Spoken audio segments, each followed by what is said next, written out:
Anong gagawin mo kapag ang laban ng buhay pinili ka? Ang buhay hindi laging madali. Sabi nga nila, bilog ang mundo. Minsan nasa taas ka, minsan nasa baba. At baka nga ngayon dumadaan ka sa mahirap na panahon ng buhay mo. Panahon na down ka, naguguluhan ka, nahihirapan ka, kinakapos ka, para bang hindi sang-ayon sa iyo ang panahon. May mga panahon talaga na magsasuffer tayo. May mga panahon talaga na mararamdaman mo ang hirap at sakit. Ang tanong, paano mo tutugunan ang mga panahon na yan? Hahayaan mo lang ba o magpapakatatag ka? Dadating at dadating ang panahon na hindi sasang-ayon sa iyo ang lahat. Kailangan mo lang magpakatatag at laging maging handa. Sasang-ayon din sa iyo ang lahat balang araw. Ano ang dahilan mo? Kailangan mo ng dahilan. Bakit mo kailangan? Kasi minsan sasabihin mo, ayokong bumangon.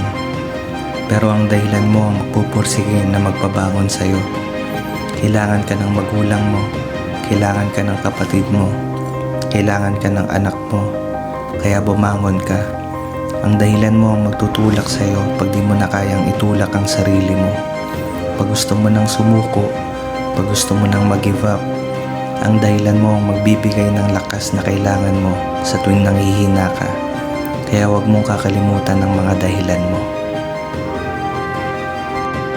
Kung ano ang nangyayari sa'yo ngayon, importante yan na mapagdaanan mo.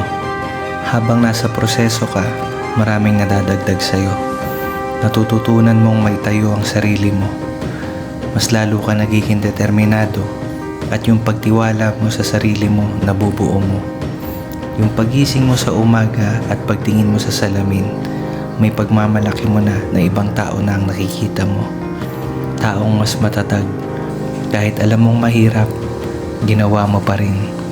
Dahil alam mong kaya mo ang pagsubok na yan. Nahihirapan ka, tinatamad ka na, ayaw mo na. Tandaan mo, hindi yan yung unang beses na umiyak ka. Hindi yan yung unang beses na nasaktan ka. Hindi yan yung unang beses na nahirapan ka. Ngayon ka pa ba susuko kung kailang marami ka nang nailaang oras? Ngayon ka pa ba bibitaw kung kailang nandyan ka na? Ngayon ka pa ba aalis kung kailang malapit ka na? Huwag mo sayangin ang lahat. Marami ka nang napagdaanan para sumuko. Mas marami ang dahilan mo para magpatuloy kaysa sumuko. Tandaan mo, mas mahirap na laban, mas matamis na tagumpay.